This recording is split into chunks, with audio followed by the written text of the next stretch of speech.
Hey everyone, welcome back to my news. This is the news. We're on YouTube now doing the property news. So if you want to keep up to date with everything that's going on in the market, then please make sure you subscribe, hit that bell notification so you're bang up to date. So what's in the news today? 2 top Tories have blasted the quality of the private rental sector. Now it's not as if we have it bad enough with Labour and all of the left wingers. Now Tories are blasting the rental sector as well. 2 of the country's leading Conservative MPs have spoken at a shelter conference which claimed millions of private renters were being held back in life. The campaigning charity's polling has claimed that over half of private renters, which is equivalent to 5.8 million people, can't save for the future because of their housing situation.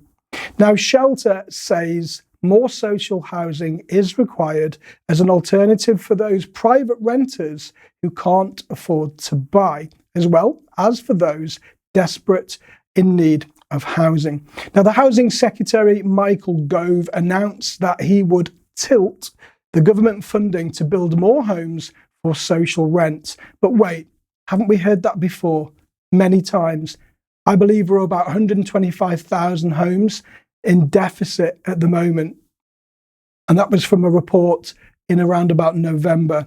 Gove said that we've reached a situation for a variety of reasons where the availability of social housing is simply inadequate for notion of social justice or economic efficiency.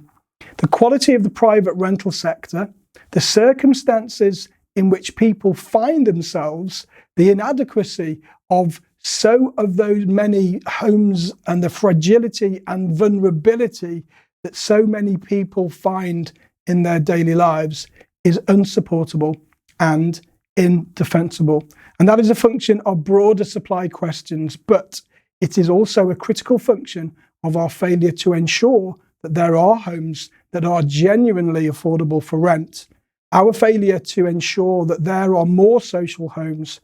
And if we want to have functioning communities, if we want to have our cities and towns having places where key workers and individuals who keep our public services going can ensure that they have a decent roof over their heads and raise a family in stability and security, then we need more social homes.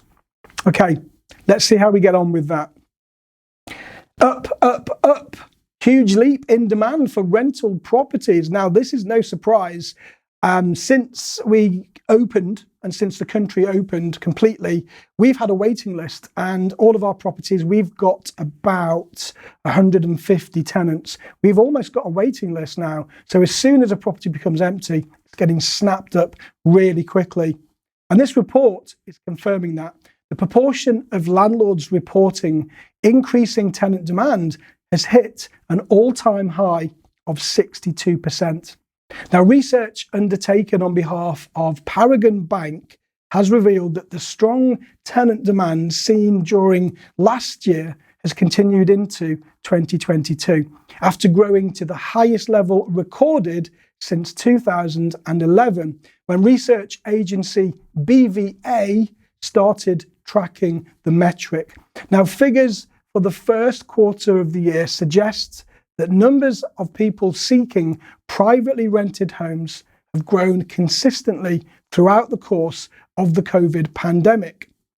Now, the 62% of landlords who reported increasing tenant demand in Q1 2022 is double that of the same period a year ago, and almost 4 times the level reported in 2020, when only 16% of landlords felt that demand was growing. Now, as a part of the most recent research, over 700 landlords were asked to assess tenant demand over the previous 3 months.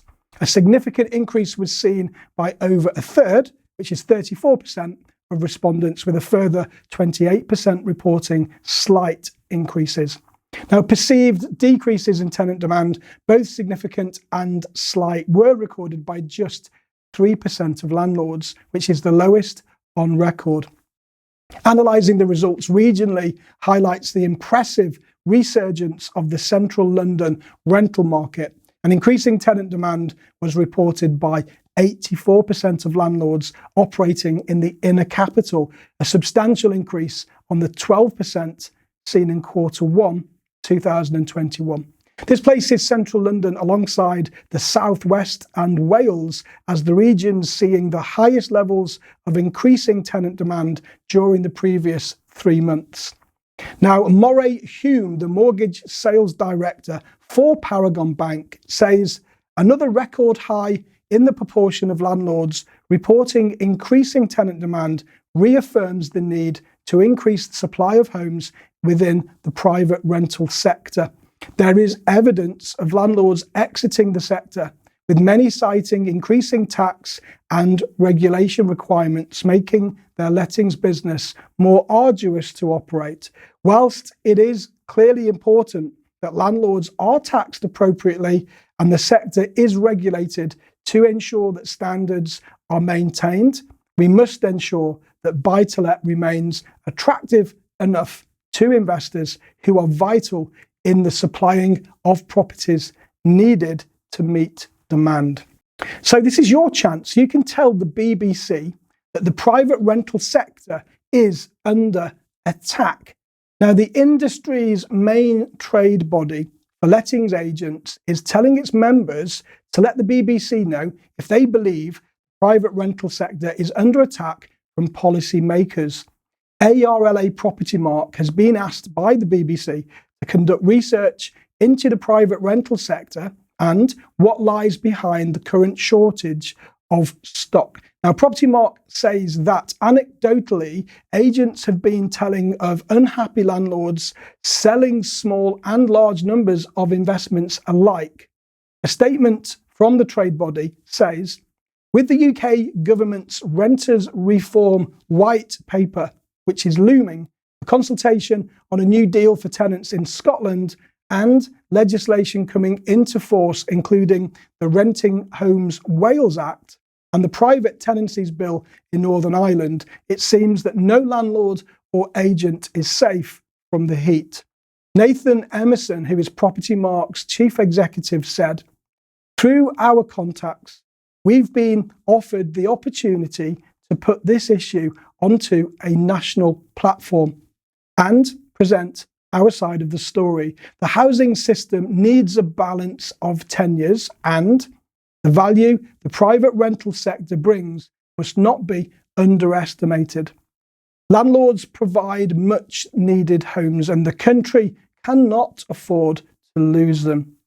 We have an immense opportunity to get some solid evidence in front of decision makers and huge media outlets. The survey is open to the whole sector, and Property Mark says it will provide significant information for use in conversations with governments and politicians when lobbying for the sector against detrimental proposals, as well as by the media. So please have your say. Now, today's news has been brought to you from propertyinvestortoday.co.uk, and please do follow me here on my channel so you're kept bang up to date with all of the latest property news.